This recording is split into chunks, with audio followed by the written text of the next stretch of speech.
నమస్కారం. ప్రతిధ్వని కార్యక్రమానికి స్వాగతం.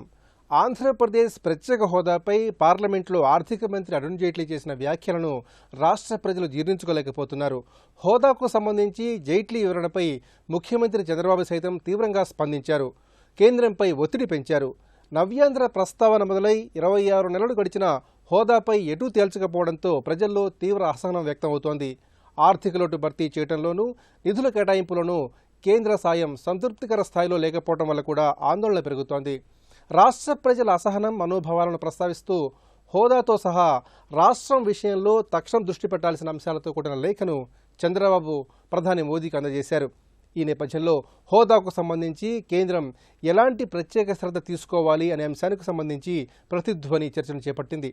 ఈ చర్చలో పాల్గొంటున్న ప్రముఖులు డాక్టర్ ముళ్లపూడి రేణుక గారు, తెలుగుదేశం పార్టీ అధికార ప్రతినిధి, డాక్టర్ ఎన్ తులసిరెడ్డి గారు, కాంగ్రెస్ పార్టీ అధికార ప్రతినిధి, పార్లమెంటు మాజీ సభ్యులు టి లక్ష్మీనారాయణ గారు, రాజకీయ సామాజిక అంశాల విశ్లేషకులు ఎన్ రమేష్ నాయుడు గారు, భారతీయ జనతా పార్టీ యువమోర్చా నాయకులు.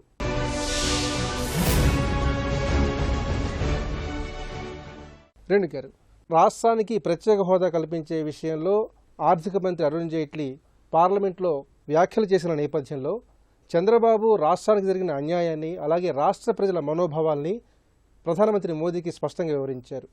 మరి ఈ పరిస్థితుల్లో రాష్ట్ర ప్రభుత్వానికి సంబంధించి ప్రధానమంత్రి మోదీ ఏ విధంగా చొరవను చూపించాలి, ఎలాంటి స్పష్టమైన హామీని ఇవ్వాల్సిన అవసరం ఉంది? మొట్టమొదటిగా ఆంధ్రప్రదేశ్ రాష్ట్ర విభజన ఆ ప్రాంత ప్రజలు కోరుకున్నటువంటిది కాదు. ఆనాటి ప్రధానమంత్రి కానీ, అలాగే ఇప్పటి ప్రధాని ఆ రోజు ఎన్నికల సమయం అప్పుడు కానీ అనేక వాగ్దానాలు ఇవ్వటం జరిగింది. అందులో ప్రధానమైనటువంటిది స్పెషల్ కేటగిరీ స్టేటస్. దాంతో పాటుగానే ఆ రోజు చట్టం ఏదైతే రాష్ట్ర పునర్విభజన చట్టం ఉందో అందులో అనేక అంశాల పట్ల దాని మీద ఒక ప్రస్తావన తీసుకురావటం జరిగింది. అయితే ఆ చట్టంలోనే అనేక రకాలుగా కొంత లోపం కూడా ఉన్నటువంటి పరిస్థితి. చట్టంలో చాలా అంశాల పట్ల పరిశీలించాలని పెట్టడం, తప్పకుండా ఏర్పాటు చేయాలని పెట్టకపోవటం ఒక ఎత్తు అయితే, అలాగే పెట్టినటువంటి వాటి మీద కూడా రకరకాల టెక్నికాలిటీస్ మీద మనకు ఇప్పటికి 3 బడ్జెట్స్ ప్రవేశపెట్టినప్పటికీ అందులో రాష్ట్ర ప్రజలు కోరుకున్నంత మేరకు సహాయం రాకపోవటం మూలంగా ఈరోజు ఆంధ్రప్రదేశ్ రాష్ట్ర ప్రజలలో సహనం కోల్పోయి ఒక ఉద్యమం దిశగా ఒక సెంటిమెంట్ మరింత బలపడి మరొక్కసారి ఆ రాష్ట్రము ఉద్యమానికి మళ్ళీ మొదలు పెట్టేటువంటి పరిస్థితి ఈరోజు వస్తుంది. కాబట్టి ఇటువంటి నేపథ్యంలో చంద్రబాబు నాయుడు గారు అనేక సందర్భాలు ఢిల్లీ వెళ్ళిన ప్రతిసారి కూడా ప్రధానమంత్రి గారికి కానీ, అలాగే ఆర్థిక మంత్రి జైట్లీ గారికి కానీ, కన్సర్న్డ్ మినిస్ట్రీస్ అందరికీ కూడా ఈ రాష్ట్ర ప్రజలు, రాష్ట్రంలో ఉన్నటువంటి ఇబ్బంది, ఇక్కడి అవసరాలు, ఇక్కడ తీర్చడానికి ఉన్నటువంటి నేపథ్యం అంతా కూడా చెప్తూ రావటం జరిగింది. మొన్న జరిగినటువంటి ఇంటర్ స్టేట్ కౌన్సిల్ మీటింగ్లో కానీ, అలాగే మొన్న ప్రధానమంత్రి గారిని కలిసినప్పుడు కూడా ప్రధానంగా 5-6 అంశాలు ఉన్నాయి.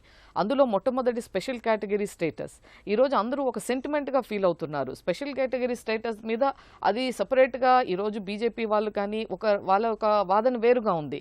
ఏది ఒకవైపు 14th ఫైనాన్స్ కమిషన్ విషయం కానీ, ఇంకోటి డెవల్యూషన్ ఆఫ్ ఫండ్స్ ఏదైతే 32% నుంచి 42%కి పెంచామని చెప్పడం కానీ, ఇంకోటి కొత్తగా రాబోతున్నటువంటి జీఎస్టీ బిల్లు నేపథ్యంలో రాష్ట్రాలకి మంచి జరుగుతుంది. కాబట్టి ఇటువంటి నేపథ్యంలో గతంలో ఇచ్చినటువంటి 11 రాష్ట్రాలు కూడా అనుకున్న మేరకు ఏదైతే ఎంప్లాయ్మెంట్ ఈరోజు స్పెషల్ కేటగిరీ స్టేటస్లో ప్రధానంగా అందరం ఫీల్ అయ్యేటువంటిది, అది వస్తే మనకి ట్యాక్స్ ఇన్సెంటివ్స్ వస్తాయి, దాని మూలంగా పెట్టుబడులు వస్తాయి, దాని మూలంగా ఉద్యోగాలు వస్తాయి అనేటువంటిది.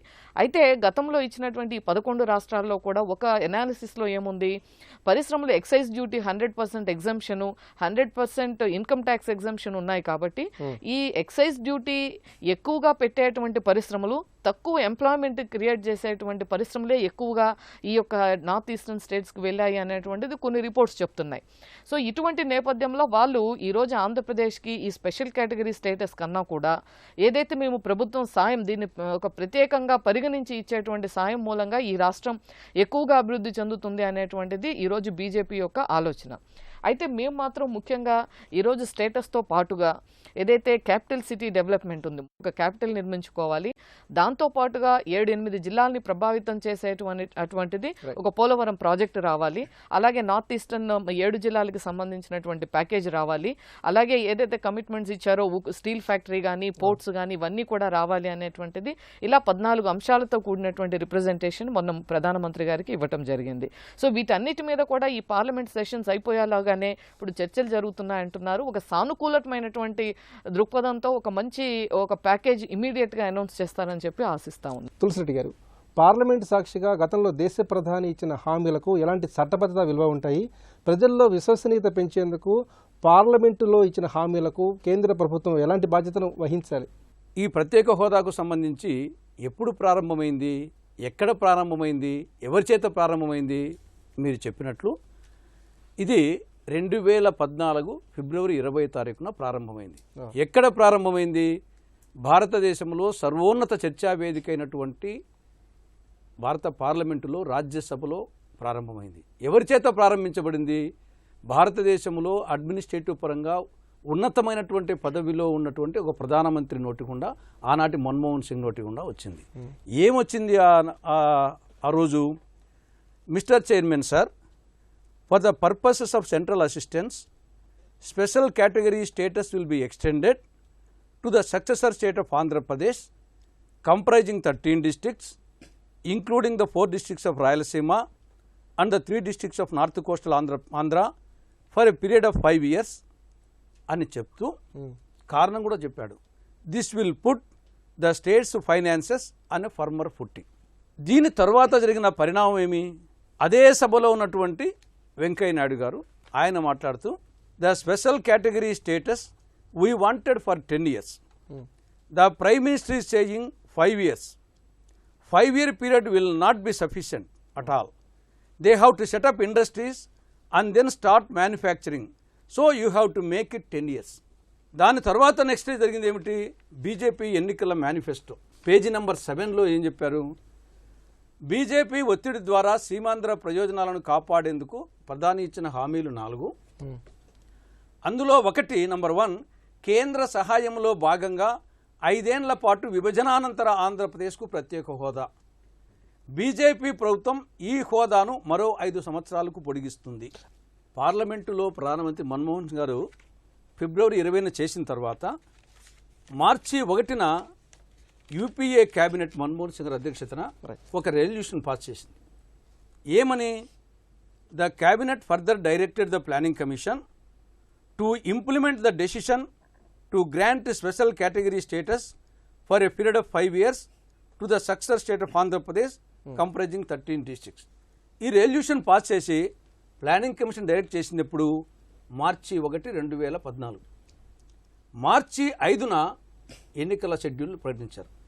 అంటే 1కి 5కు మధ్య 4 రోజుల్లో ఎన్నిక షెడ్యూల్ ప్రకటించారు. ఎన్నిక షెడ్యూల్ ప్రకటించిన తర్వాత అటు ప్లానింగ్ కమిషన్ కానీ ఇటు రాష్ట్రపతి పంపించినటువంటి ఆర్డినెన్స్ కానీ వాళ్ళు డెసిషన్ తీసుకున్నానికి లేకపోయింది. అందువలన ఆగిపోయింది.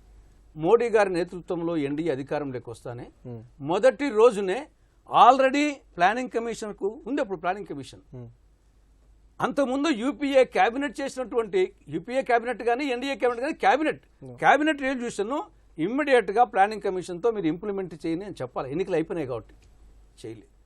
దాదాపు ప్లానింగ్ కమిషన్ 4-5 నెలలు కొనసాగింది. దాని తర్వాత ప్లానింగ్ కమిషన్ ప్లేస్లో నీతి ఆయోగ్ తెచ్చారు. ప్లానింగ్ కమిషన్ కానీ నీతి ఆయోగ్ కానీ ఏదైనా మొత్తం అలా ప్రైమ్ మినిస్టర్ ఆధ్వర్యంలో ఉండేటే. కాబట్టి ఇప్పటికైనా సరే ఇప్పటికే ఇది అనుకుంటే ప్రైమ్ మినిస్టర్ అనుకుంటే 1 గంట పని లేదా 1 రోజు పని. లక్ష్మణ్ గారు, రాష్ట్రానికి ప్రత్యేక హోదా ఇవ్వడానికి 14వ ఆర్థిక సంఘం సిఫార్సులు ఏ మేరకు అడ్డంకిగా మారాయి? మరి ఆ అడ్డంకుల్ని ఏ విధంగా అధిగమించాలి? సమాఖ్య వ్యవస్థలో రాజ్యాంగంలో ఉన్నటువంటి ఆర్టికల్ 3 ప్రకారం రాష్ట్రాలను విభజన చేసే హక్కు ఉన్నది కాబట్టి అడ్డగోలుగా విభజన చేసేస్తే నష్టపోయినటువంటి రాష్ట్రాలను ఆదుకునేటువంటి బాధ్యతను విస్మరించేటువంటి ఒక మౌలికమైనటువంటి సమస్య ముందుకొచ్చింది. ఇవాళ పార్లమెంటరీ ప్రజాస్వామ్య వ్యవస్థకి మూలస్తంభాలైనటువంటి లోక్సభ, రాజ్యసభ వేదికగా ప్రభుత్వాలు ఇచ్చినటువంటి ప్రధానులు ఇచ్చినటువంటి హామీలకే గతి లేకపోతే ఈ పార్లమెంటరీ ప్రజాస్వామ్య వ్యవస్థ పట్ల విశ్వసనీయత కోల్పోతారు ప్రజలు. రాజ్యసభ వేదికగా ఇచ్చినటువంటి హామీ ఇచ్చినప్పుడు నాటి డాక్టర్ మన్మోహన్ సింగ్ గారు ఆ పార్టీలే అక్కడ ఉన్నాయి, ప్రాతినిధ్యం వహించాయి. బీజేపీ మినహా అన్ని రాజకీయ పార్టీలు ఇదే స్వరంతో మాటలు తీరు వేరైనప్పటికీ వ్యక్తం చేయడం జరిగింది. ఈరోజు దాన్ని తీవ్రంగా పరిగణలోకి తీసుకొని ఇప్పటికైనా బీజేపీ మార్చుకొని వైఖరి ఆనాడు ప్రకటించుంటే చాలా హుందాగా ఉండేది.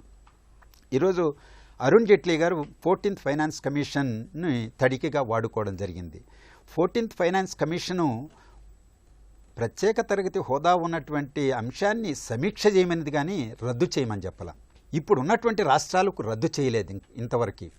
2015-20 14 ఆర్థిక సంఘం కాలం అనంతరం కూడా ఆంధ్రప్రదేశ్ రాష్ట్రం రెవెన్యూ లోటు రాష్ట్రంగానే మిగిలిపోతుంది.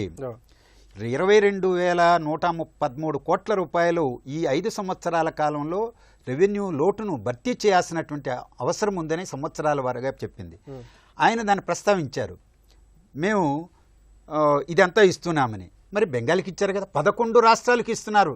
అది చట్టబద్ధంగా రెవెన్యూ లోటును నిర్ణయించి ఆర్థిక సంఘం చెప్పినటువంటిది. జనాభా ప్రాతిపదిక లేకపోతే ఫారెస్ట్ రకరకాల అంశాలు కొలబద్దలు తీసుకుని రెవెన్యూ లోటును నిర్ధారించి దాన్ని 5 సంవత్సరాల్లో భర్తీ చేసే బాధ్యతను కేంద్ర ప్రభుత్వానికి ఇచ్చింది, కేంద్ర పన్నుల వాటాల నుంచి. అది పన్నుల్లో ఇచ్చేటువంటి హక్కుగా ఇచ్చేటువంటి ఇది ప్రత్యేక హోదాకు దానికే సంబంధం లేదు. తెలంగాణ ఆంధ్రప్రదేశ్ ఉమ్మడిగా ఉన్నప్పుడు 1,14 కోట్లు వస్తే విభజిత రాష్ట్రంలో 69,000 కోట్ల రూపాయలు దానికి వస్తే ఈరోజు మేము రాబోయే 5 ఏళ్లలో 2,14,000 కోట్ల రూపాయలు ఇవ్వబోతున్నామని చెప్పారు. ఎవరి డబ్బండి? కేంద్రంకు వచ్చేటువంటి పోగేటువంటి ఖజానాకు వచ్చేటువంటి ప్రజలు కట్టే పన్నుల వాటాల్లో రాష్ట్రానికి ఇస్తున్నటువంటిది.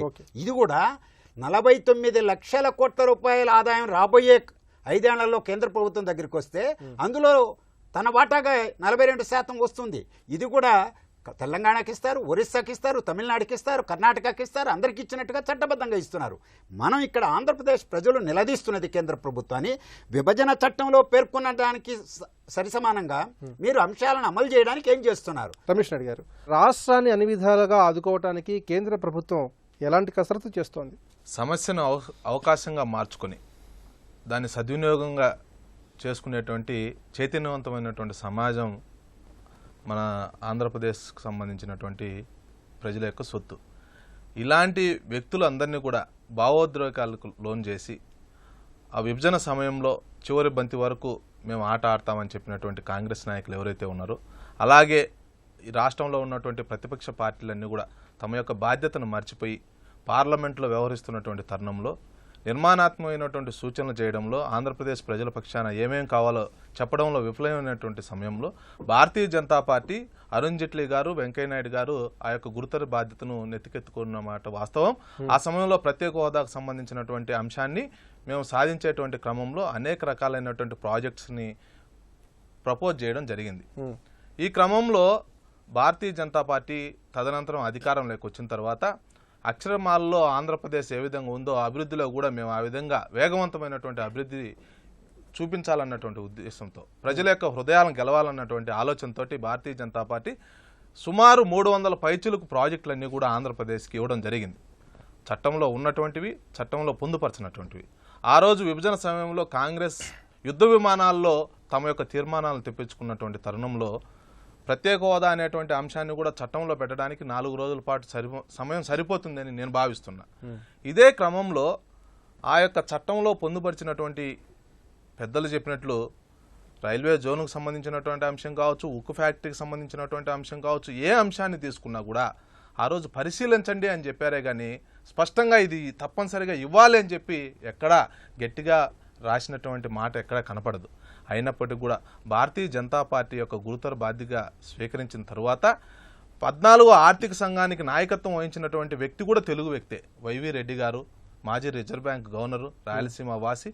ఆయన చెప్పినటువంటి సూచనల మేరకు ఈ యొక్క నీతి ఆయోగ్ ఏర్పడిన తర్వాత కేంద్రం నుంచి రాష్ట్రాలకు వచ్చేటువంటి నిధుల యొక్క బదిలీ నిష్పత్తి మారిన తర్వాత జీఎస్టీ బిల్లు వస్తున్నటువంటి క్రమంలో ప్రత్యేక హోదా వల్ల వచ్చేటువంటి ఉపయోగాలు తగ్గిపోతున్నటువంటి క్రమంలో ఆంధ్రప్రదేశ్కి బెటర్ కాంపన్సేషన్ ఎలా ఇవ్వాలి, అంతేకాకుండా ప్రత్యేక హోదా వల్ల వచ్చేటువంటి ఎదురయ్యేటువంటి సమస్యలు, టెక్నికల్ ప్రాబ్లమ్స్ ఏవైతే ఉన్నాయో ఆ యొక్క సమస్యలను కూడా దృష్టిలో పెట్టుకొని జరుగుతున్నటువంటి ఎక్సర్సైజ్లో భాగంగా 2 రకాలుగా ఆలోచన చేస్తుంది. రేణు గారు, రాష్ట్రానికి ప్రత్యేక హోదా కల్పించడంతో పాటు రాష్ట్రం విషయంలో ప్రత్యేకంగా దృష్టి సారించాల్సిన అంశాలను ఒక లేఖ ద్వారా వివరిస్తూ ఆ లేఖను ముఖ్యమంత్రి చంద్రబాబు ప్రధానికి సమర్పించారు. మరి కేంద్రం నుంచి ఈ విషయంలో ఎలాంటి స్పష్టమైన కాల వ్యవధితో కూడిన కార్యాచరణ ప్రణాళికను రాష్ట్ర ప్రభుత్వం ఆశిస్తోంది? ఆంధ్రప్రదేశ్కి అనేక రకాలైనటువంటి మంచి వనరులు ఉన్నాయి. ఒకటి తీర ప్రాంతం, 2 ఖనిజ వనరులు, మూడవది మనకి 24 అవర్స్ పవర్ సప్లై, 4 10 లక్షల భూమి బ్యాంక్ ఉంది, అలాగే మనకి వాటర్ రిసోర్సెస్ ఉన్నాయి. కాబట్టి ఇవన్నీ కూడా ఒక పెట్టుబడి రావటానికి ఏదైతే మెయిన్ ఇంపార్టెంట్ రిక్వైర్మెంట్స్ ఉన్నాయో అవన్నీ కూడా ఈరోజు ఆంధ్రప్రదేశ్కు ఉన్నాయి. అన్నిటికీ మంచి ఒక మానవ వనరులు ఉన్నాయి. వాటన్నిటినీ కోఆర్డినేట్ చేసేటువంటి ఒక మంచి ముఖ్యమంత్రి గారు, విజన్, ఎక్స్పీరియన్స్ ఉన్నటువంటి ఒక లీడర్ ఉన్నారు. కాబట్టి ఈరోజు కేంద్రం నుంచి ఒక మంచి, ఇప్పుడు అన్నట్లుగా టెక్నికాలిటీస్ అవి ఈరోజు ప్రజలు టెక్నికాలిటీస్ కోరుకుంటలేదు, కానీ నిధులు రావాలి. ఉదాహరణకు క్యాపిటల్ కన్స్ట్రక్షన్ ఉంది. క్యాపిటల్ కన్స్ట్రక్షన్ డెవలప్మెంట్కి ఎందుకు డిలే అవుతుంది? ఈరోజు దానికి ఎంత కావాలి, నిధులు ఎంత ఇచ్చారు. అలాగే పోలవరం ఉంది. పోలవరంకి ఎంత, సుమారు 32,000 కోట్లు పోలవరం ప్రాజెక్టుకి అయ్యేటువంటి ఖర్చు, ద న్యూ రివైజ్డ్ ఎస్టిమేషన్స్. కానీ ఇప్పటి వరకు ఇచ్చింది 850 కోట్లు. అలాగే వెనుకబడిన 7 జిల్లాలకి రావాల్సింది, అది ఒక్కో జిల్లాకి 200 కోట్లు చొప్పున మనకి 5 సంవత్సరాలు రావాల్సి ఉండగా ఇప్పుడు 50 కోట్లు చొప్పున 350 కోట్లు మనకి 2 సంవత్సరాలకు వచ్చింది. ఇలా మనం ఈ చిన్న చిన్న ఇస్తూ వెళ్తే సరిపోదు ఇది. అలాగే మనకి 11 ఇన్స్టిట్యూషన్స్ మనకి చట్టంలో పెట్టబడినయే ఇవ్వటం జరిగింది. కానీ ఇప్పుడు వస్తున్నటువంటి నిధులు ఎంత, 5 కోట్లు 10 కోట్లు 20 కోట్లు, అది సరిపోదు. కాబట్టి ఇది మరింత వేగంగా మనకి, వీటికి ఏమి టెక్నికాలిటీస్ లేవు కాబట్టి వీటికి కేంద్ర ప్రభుత్వం బడ్జెట్ అలొకేషన్ చేసి ఇచ్చేటువంటిది. కాబట్టి వీటి మీద వెంటనే చేయాలి. ముఖ్యంగా అన్నిటికీ కూడా కాలపరిధి చాలా ఇంపార్టెంట్. తులసిరెడ్డి గారు, ఆంధ్రప్రదేశ్ ప్రత్యేక హోదాను ప్రత్యేకంగా కోరుకోవడం లేదు. గతంలో పార్లమెంట్లో ఇచ్చిన హామీని కేబినెట్ చేసిన తీర్మానాన్ని అమలు చేయమని కోరుకుంటోంది. మరి మిగతా రాష్ట్రాలతో పోల్చకుండా నవ్యాంధ్రప్రదేశ్ను ఒక ప్రత్యేక అంశంగా కేంద్ర ప్రభుత్వం ఏ విధంగా పరిగణించాలి? దేశంలో 29 రాష్ట్రాలు ఉన్నాయి. 29 రాష్ట్రాల్లో జనరల్ కేటగిరీ కింద 18 రాష్ట్రాలు, స్పెషల్ కేటగిరీ కింద 11 రాష్ట్రాలు ఉన్నాయి. స్పెషల్ కేటగిరీ ఉన్న రాష్ట్రాలు అస్సాం, మేఘాలయ, అరుణాచల్ ప్రదేశ్, నాగాల్యాండ్, త్రిపుర, మణిపూర్, మిజోరాం, జమ్మూ కాశ్మీర్, హిమాచల్ ప్రదేశ్, సిక్కిం, ఉత్తరాంచల్. ఇంకా మిగతా ఇప్పుడు చెప్పేదేమి, ఈ 18 రాష్ట్రాల్లో ఆంధ్రప్రదేశ్కి ఇస్తే మిగతా రాష్ట్రాలు కూడా అడుగుతాయి అనేది ఒక సాకు. దీనికి ఇది ఏమాత్రం సమంజసం కాదు. ఎందుకంటే ఈ 18 రాష్ట్రాల్లో భారత పార్లమెంటు హామీ ఇచ్చింది ఓన్లీ ఆంధ్రప్రదేశ్. 2014 ఫిబ్రవరి 20న ఆనాటి భారత ప్రధానమంత్రి పార్లమెంటులో చెప్పింది ఒక రాష్ట్రం గురించే. ఆనాడు భారత పార్లమెంటులో అన్ని రాష్ట్రాలకు చెందినటువంటి, అన్ని పార్టీలకు చెందినటువంటి ఎంపీలు ఒప్పుకున్నటువంటి వ్యవహారం.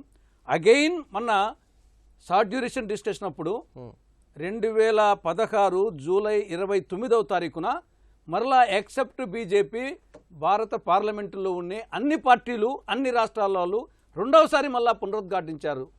ఇక్కడ ప్రత్యేక హోదా, ప్రత్యేక ప్యాకేజీ ఒకదానికొకటి ప్రత్యామ్నాయం కాదు, రెండు వేర్వేరు.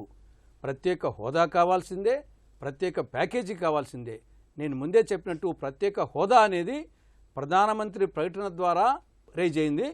ప్రత్యేక ప్యాకేజ్ అనేది అది స్పెషల్గా రాయలసీమకు, ఉత్తరాంధ్రకు 7 జిల్లాలకు సంబంధించి సెక్షన్ 46 సబ్ సెక్షన్ 3 ప్రకారంగా ఈ 7 జిల్లాలకు స్పెషల్ డెవలప్మెంట్ ప్యాకేజీని పెట్టడం జరిగింది. దాన్ని ప్రధానమంత్రి వచ్చేసి బుందేల్ఖండ్ తరహాలో కానీ, ఒరిస్సాలోని కేబీకే తరహాలో కానీ ఇస్తామని చెప్పడం జరిగింది. కాబట్టి స్పెషల్ డెవలప్మెంట్ ప్యాకేజ్ అనేది ఓన్లీ రాయలసీమ అండ్ ఉత్తరాంధ్ర 7 జిల్లాలకే. హోదా అనేది ఓవరాల్గా ప్రధానమంత్రి పడతారు వచ్చింది. లక్ష్మీనారాయణ గారు, పునర్విభజన చట్టం ప్రకారం కేంద్ర ప్రభుత్వం ఇచ్చిన హామీల్ని అమలు చేసే దిశగా రాష్ట్రానికి ఉన్నటువంటి హక్కులు ఏమిటి? ఆ హక్కుల్ని రాష్ట్రం ఏ విధంగా కాపాడుకోవాలి? విభజన చట్టమే ఆంధ్రప్రదేశ్ రాష్ట్రానికి కొన్ని నిర్దిష్టమైనటువంటి హక్కుల్ని సంక్రమింపజేసింది. ఒకటి, తొలి సంవత్సరం రెవెన్యూ లోటును రాబట్టుకునేటువంటి హక్కు. 16,000 కోట్ల పైచిలకు రెవెన్యూ లోటు తేలిందని, అందులో 2,350 కోట్లు మాత్రమే ఇప్పటి వరకు ఇచ్చారని, మిగిలినటువంటి 13,000 చిల్లర డబ్బుని అందించాల్సినటువంటి బాధ్యత కేంద్రం పైన ఉన్నదని రాష్ట్ర ప్రభుత్వం పదే పదే ముఖ్యమంత్రితో సహా అందరూ చెబుతూనే ఉన్నారు. రెండవది, పోలవరం జాతీయ ప్రాజెక్టుగా ప్రకటిస్తామని చట్టంలోనే పేర్కొన్నారు. దానికి అనుగుణంగా చర్యలు చేపట్టబోయే సంతోషం. 350 కోట్లు ఇచ్చేసి 32,000 కోట్ల రూపాయలు అంచనా వేయగలిగినటువంటి ప్రాజెక్టును నిర్మాణం చేయమంటే సాధ్యం కాదు. అది ఎన్ని దశాబ్దాలు పడుతుందో మనం ఊహించుకోవచ్చు. రైల్వే జోను ఇవాళ ఒరిస్సా కొన్నది, కర్ణాటక కొన్నది, తమిళనాడు కొన్నది, తెలంగాణ కొన్నది. ఆంధ్రప్రదేశ్ 13 జిల్లాలకే లేనిది. దానికి పేచీ ఏమున్నది? ఎందుకు డిలే చేస్తున్నారు? హక్కుగానే చట్టంలో ఉన్నటువంటిది అడుగుతున్నారు. ఈరోజు ఆంధ్రప్రదేశ్ రాజధాని నిర్మాణానికి సంబంధించి చట్టంలోనే ఉన్నది. ఒక రాజధాని నిర్మాణం, దానికి మౌలిక సదుపాయాలేంటి, అక్కడ అభివృద్ధిని, ఒక ఆర్థిక వ్యవస్థను, పాలనా వ్యవస్థను అభివృద్ధి చేయడానికి ఎంత ఖర్చు అవుతుంది అనేటువంటి అంచనాలు ఏమైనా వేయించారా? ఈరోజు ఆ పరిస్థితి ఒక హక్కుగానే అడుగుతున్నారు. ఇవన్నీ కూడా ఇతర 24,000 కోట్ల రూపాయలతో అభివృద్ధి ప్యాకేజీని రాయలసీమ ఉత్తరాంధ్రకి ఆంధ్రప్రదేశ్ ప్రభుత్వం కేంద్ర ప్రభుత్వానికి సమర్పిస్తే బిచ్చగాడికేసినట్టు 50 కోట్ల చొప్పున 2 సంవత్సరాలు 100 కోట్లు ఒక్కొక్క జిల్లాకి ఇస్తే ఇది అభివృద్ధి ప్యాకేజీ అంటారా? రమేష్ నాయుడు గారు, పార్లమెంట్లో ఆర్థిక మంత్రి అరుణ్ జైట్లీ చేసిన వ్యాఖ్యలతో ఆంధ్రప్రదేశ్ రాష్ట్ర ప్రజలు తీవ్రంగా నిరాశలో కూరుకుపోయారు. మరి ఆంధ్రప్రదేశ్ ప్రజల్లో పూర్తిగా భరోసా నింపే విధంగా కేంద్ర ప్రభుత్వం ఎలాంటి విస్పష్టమైన ప్రకటన చేయాలి? హోదా వల్ల వచ్చేటువంటి ఉపయోగాలకు సంబంధించినటువంటి చర్చల్లో వచ్చేటువంటి అంశాలు 2. ఒకటి గ్రాంట్స్ రూపంలో వచ్చేటువంటి ఆర్థికపరమైనటువంటి వెసులుబాటు, రెండోది పరిశ్రమలు. ఆంధ్రప్రదేశ్కు సంబంధించినటువంటి పరిశ్రమలు ఇక్కడ రావడం కొరకు చంద్రబాబు నాయుడు గారు విదేశీ పర్యటన చేస్తున్నటువంటి క్రమంలో పుంకానుగా పెట్టుబడిదారులు ఇక్కడికి రావడానికి ఆసక్తి చూపిస్తున్నారు. కారణం ఏంటంటే ఇక్కడ మౌలిక సదుపాయాలకు సంబంధించినటువంటి విషయం, లా అండ్ ఆర్డర్కి సంబంధించినటువంటి విషయం, లేకపోతే స్టేబుల్ గవర్నమెంటు, గుడ్ గవర్నెన్స్, అలాగే కేంద్రంలో ఉన్నటువంటి మోడీ గారి యొక్క సహకారం, ఆంధ్రప్రదేశ్ పట్ల ఉన్నటువంటి సుముఖత, వీటి కారణంగా ఆంధ్రప్రదేశ్కి పెద్ద ఎత్తున పరిశ్రమలు వచ్చేదానికి చాలా అవకాశాలు రోజు రోజుకు బలపడుతున్నాయి. ఈ క్రమంలో ఆర్థికపరమైనటువంటి అంశాలు అందామా? ఆర్థికపరమైనటువంటి అంశాలంటే ఇప్పటికే 15% రాయలసీమ ఉత్తరాంధ్ర జిల్లాల్లో పెట్టుబడి పెట్టేటువంటి పరిశ్రమల వ్యక్తులకు ఎవరైతే ఉన్నారో వాళ్ళకి రాయితీలు ఇవ్వడానికి ఉంది. అయినప్పటికీ కూడా అదనంగా కూడా తరుగుదలకు సంబంధించి కావచ్చు, రాయితీకి సంబంధించి ఇంకా 15% పెంచడానికి సుముఖంగా భారత ప్రభుత్వం ఉంది. రెండో విషయం ఏంటంటే రాజధానికి సంబంధించినటువంటి విషయం. రాజధానికి ఇప్పుడే అక్కడ మౌలిక సదుపాయాలు, రింగ్ రోడ్డుకు సంబంధించి 20,000 కోట్ల రూపాయలు ఇవ్వడం, ఆమోదం తెలపడం తెలిసినటువంటి విషయమే. పోలవరానికి సంబంధించినటువంటి ఏదైతే ఉందో దానికి నాబార్డు ద్వారా తప్పనిసరిగా అయ్యేటువంటి 90% జాతీయ ప్రాజెక్టుగా మా యొక్క బాధ్యత, మొత్తం రుణం కూడా దానికి మేమే బాధ్యత వహిస్తాము అని చెప్పడం జరిగింది. ఇంకొక ముఖ్యమైనటువంటి విషయం ఏంటంటే రాజధానికి సంబంధించినటువంటి 70 లక్షల చదరపు కట్టడాలు ఏవైతే ఉన్నాయో దానికంతా కూడా మాదే బాధ్యత అని భారత ప్రభుత్వం తెలియజేయడం జరిగింది అనేక సందర్భాల్లో. ఈ యొక్క స్టీల్ ప్లాంట్కు సంబంధించినటువంటి విషయంలో తప్పనిసరిగా టాస్క్ ఫోర్స్ మొన్ననే వేయడం జరిగింది. రైల్వే జోన్కు సంబంధించినటువంటి విషయంలో ఒరిస్సా కొంత అడ్డుపడుతున్నప్పటికీ కూడా ఎక్సర్సైజ్ నడుస్తుంది. తప్పనిసరిగా వచ్చే నెలలోగా ఒక ప్రకటన రాబోతుంది అనేటువంటిది భారతీయ జనతా పార్టీకి సంబంధించినటువంటి వర్గాలకు ఇంటర్నల్గా అందినటువంటి సమాచారం. ఇంత వేగవంతంగా ప్రాజెక్టులు అనునిత్యం ఏదో ఒక కేంద్ర మంత్రి రాష్ట్రానికి పర్యటనకు వచ్చిన ప్రతి సందర్భంలోనూ, లేకపోతే వెంకయ్యనాయుడు గారికి ఉన్నటువంటి చొరవ, ఆయనకు ఉన్నటువంటి లాబీ, ప్రతిష్టత, పలుకుబడి కారణంగా రోజు రోజుకు ఆంధ్రప్రదేశ్కి ఏదో ఒక రకమైనటువంటి ప్రాజెక్టుల అనుమతి లభిస్తూనే ఉంది. ఆంధ్రప్రదేశ్ పట్ల భారతీయ జనతా పార్టీకి ఏ విధమైనటువంటి అభిప్రాయం ఉందో విఘ్నులైనటువంటి ప్రజలందరూ కూడా గుర్తిస్తున్నారని మేము అనుకుంటున్నాం. 14వ ఆర్థిక సంఘం సిఫార్సులు ఇతర సాంకేతిక కారణాలని చూపిస్తూ హోదా కల్పించడం కుదరదు అనే రీతిలో కేంద్రం వ్యవహరించడం రాష్ట్ర ప్రజల్లో అసహనాన్ని పెంచుతోంది. ప్రజాస్వామ్య వ్యవస్థల పట్ల విశ్వాసాన్ని కోల్పోయేలా చేస్తోంది. ప్రత్యేక హోదాతో పాటు విభజన హామీల అమలుపై ప్రధాని మోదీ స్పష్టమైన కార్యాచరణ ప్రణాళిక ప్రకటించి రాష్ట్ర ప్రజలకు భరోసాను కల్పించాలి. ఇది నేటి పరిస్థితి. నమస్కారం.